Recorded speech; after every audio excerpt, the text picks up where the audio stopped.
Hamkasbimiz savoliga qo'shilgan holda sizningcha poytaxtda Toshkent shahrida 5 nafar oila uchun qancha oylik maoshi yetadi iste'mol savatchangizda?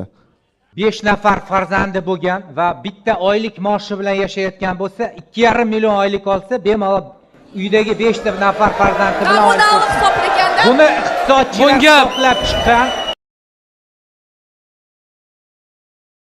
Go'sht narxi bo'yicha savol berdilar. 3-savol.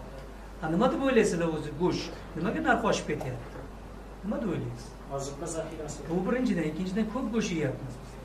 Shunaqa ko'p go'sht yeyapmiz-ku, ko'ring hozir kimda yo'q kasallik. Bu Amerika kasalligi deydi, bu amerikanskiy bolezn. Manda ham bor, boshqalarda ham hammamiz yetimizda ortiqcha go'sht, ortiqcha mahsulot, ortiqcha yeyish. Men bitta go'sht aytmayapman. Biz keragidan ko'proq yeyishga o'rganib qoldik. Ovqatlanish madaniyatimiz yo'q. Bir shunga qachon boramiz? Qachon? Asosiy maqsadim o'sha jamiyatda yonlik moddasi bo'lmasin. Kerak bo'lsa. Lekin nima uchun biz diskotekalarni biz yaratib qo'yamiz? Nima uchun biz nazorat qilmaymiz? Mana hozir agar biz huquq analogiyasi tomondan oladigan bo'lsak, fohishaxonalar bormi bizda? Nima uchun yopmaymiz? Agar bizda uni yopish imkoniyati bor. Bitta tadbir e'lon qilinadigan bo'lsa, hammasini yopishimiz mumkin. Uni yopmaymiz. Nimaga yopmaymiz? Chunki u bizga foyda keltiradi. Qanaqa foyda keltiradi? U yerdan qaysi bir jinoyatchini aniqlaymiz. U yerdan o'sha fohishaxona orqali mana shu narkotik yog'li vositalari tarqatiladi. U yerda oldi berdisi bo'ladi. Toshkentliklar xafa bo'lmasin, Toshkentning kelajagi Sirdaryo deganman.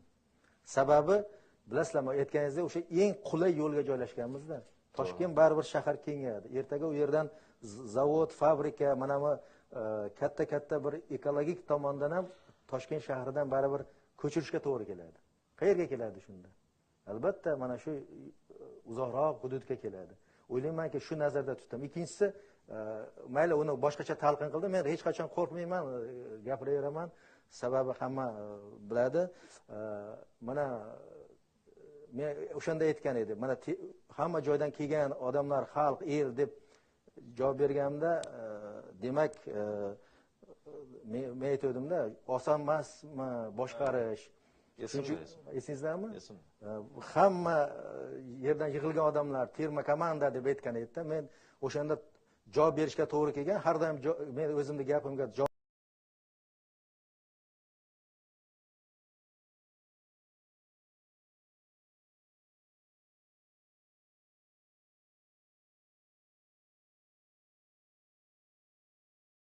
Mamlakatda taraqqiyot uchun soliqlarning o'rni juda ham muhim. Nima uchun bizda bugun migrantlar xorijda ishlab topgan daromadga soliq to'lamaslik kerak? O'zbekistonda taraqqiyot chunki nega soliq to'laydi? Bizda faqatgina hozir migrantlarni o'sha ishlayotgan joyida oilasiga jo'natgan pulini ushlab biz hisob-kitob qilyapmizki, shuncha pul aylanadi. To'g'ri, bu ham yaxshi albatta. Pul sifatida kelyapti. Buni ham tan olishimiz kerak. Lekin u sizni oilangizga jo'natilgan.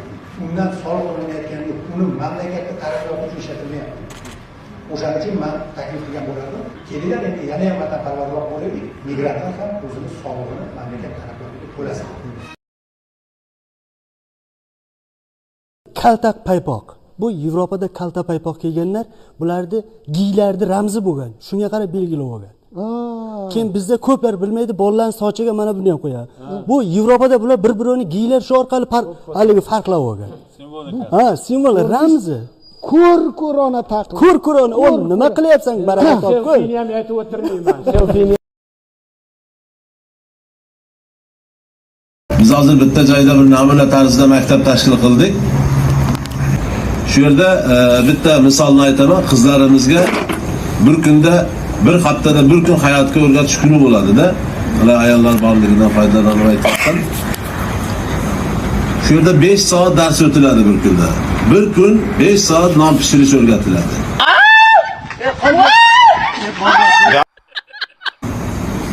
Bir kun osh pishirish o'rgatiladi, bir kun qatlama pishirish o'rgatiladi, bir kun manti pishirish o'rgatiladi. Yana boshqa o'sha farzandachilik, pishiriq tayyorlash. O'sha yerda men 4 ta ayoldan so'radim. Oxirgi marta qachon non yopding desam, 4 ta ayolim 5 yil oldin non yopgan ekan, 10 yil oldin non yopgan ekan. Uje non yopmaydigan bo'lib ketibdi. Uje u avlod non pishirishni o'rgatadigan avlod yo'qolib boryapti-da, kamayib boryapti.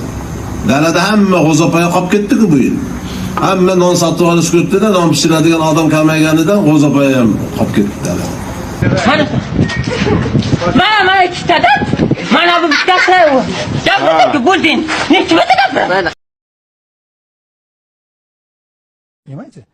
Проблема не в том, что машина дорогая. Проблема в том, что люди зарабатывают мало. Геолокацию скинь-ка свою. Да, точную геолокацию скинь. Координаты туда-сюда, северная широта. Вот это все скинь сюда. Я тебе привет передам. Попрощайся с солнцем. Да, матушку поцелуй перед уходом.